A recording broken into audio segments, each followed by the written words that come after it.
That's right. You guessed it. The story that I'll be reading today is The Lion King. From the smallest ant to the largest elephant, every living thing has a place in the great circle of life. Mufasa's place was as king of the lions, Sarabi was the queen, and their newborn cub Simba would one day take his father's place as the Lion King. But on this day, little Simba rested in the hands of a wise baboon Rafiki, who sprinkled the cub with dust and welcomed the future king to the great circle of life. Mufasa's brother Scar did not attend the ceremony. Scar was not happy that Simba was next in line to rule the Pride Lands, for he had always wanted to be king. Time passed and Simba grew. Early one morning, Mufasa took him to the top of Pride Rock. Simba, look, he said, everything the light touches is our kingdom. Wow, the young lion said. Then he asked, what about that shadowy place? That's beyond our borders. You must never go there, Simba, warned Mufasa. Later, Simba proudly told his uncle Scar, someday I'm going to rule the whole kingdom. Well, everything except a shadowy place. My father said I can't go there. And he's absolutely right, Scar slyly agreed. On Elephant Graveyard is no place for a young prince. Only the bravest lions go there. Scar knew Simba would want to prove that he was brave. He said nothing as Simba ran off to ask his friend Nala to explore the mysterious Shadowlands with him. When the friends arrived at the Shadowlands, they discovered an eerie, steamy place filled with elephant bones. It's so creepy, whispered Nala nervously. Come on, Simba, let's check it out. Zazu, the king's minister, had been looking for the cubs. When he caught up with them, he warned, we are too far from the Pride Lands. It is dangerous. Hee hee hee hee. Strange laughter rang out. It belonged to three hyenas, Banzai, Shenzi, and Ed, who slinked out from an elephant skull. When Zazu told the hyenas he was Mufasa's minister, they realized that Simba was the future king. He's a king fit for a meal, Banzai snickered. The hyenas chased Simba and Nala. Suddenly, a thunderous roar rattled the rocks and bones. It was the roar of Mufasa, the Lion King. The frightened hyenas ran away.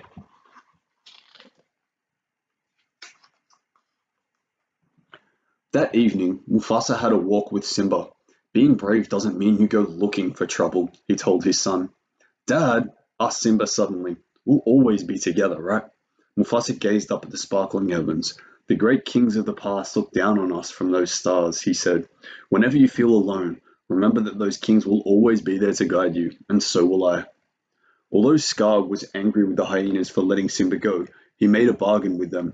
If they helped him be king, they could have the run of the Pride Lands. So Scar brought Simba to a vast gorge and promised the cub a wonderful surprise if he could just wait on a certain rock. Scar then signaled to the hyenas. The surprise turned out to be a stampeding herd of wildebeests, with the hyenas urging the herd on. The earth trembled. The wildebeest ran into the gorge, heading straight for Simba. He sought safety in a tree, but the branch bent under his weight. Just before Simba would have fallen beneath the pounding hooves, Mufasa grabbed him and carried him to a rocky ledge. Then, through the thick, swirling dust, Simba saw his father disappear under the thundering herd. When the stampede had passed, Simba found his father lying lifeless at the foot of a cliff. What Simba did not know was that Scar had pushed his brother off the rock. If it weren't for you, the king would still be alive, lied Scar, appearing at Simba's side. He tried to save me, said Cub, sobbing. It was an accident. Run away, Simba, Scar advised. Run away and never return. Scar watched as Simba ran away. Then he sent his hyenas to kill the cub. But when the hyenas reached a thorny thicket, they stopped. He'll never survive the desert, they reasoned, and so they returned to Pride Rock and their new king, Scar. Under the burning desert, Simba would surely have died if not for those two curious creatures, Timon the meerkat and Pumbaa the warthog. Timon and Pumbaa felt sorry for the cub. They took him to their jungle home and taught him how to live by Timon's philosophy, Hakuna Matata, which meant no worries. They also taught the cub to eat insects.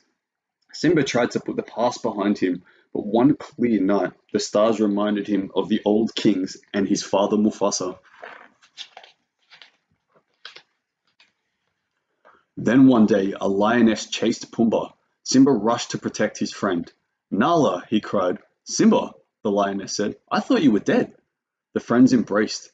Then Nala told Simba that under the cruel King Scar, the Pride Lands had become barren and the animals were starving. Hyenas were everywhere, but Simba refused to go back and take his place as the Lion King.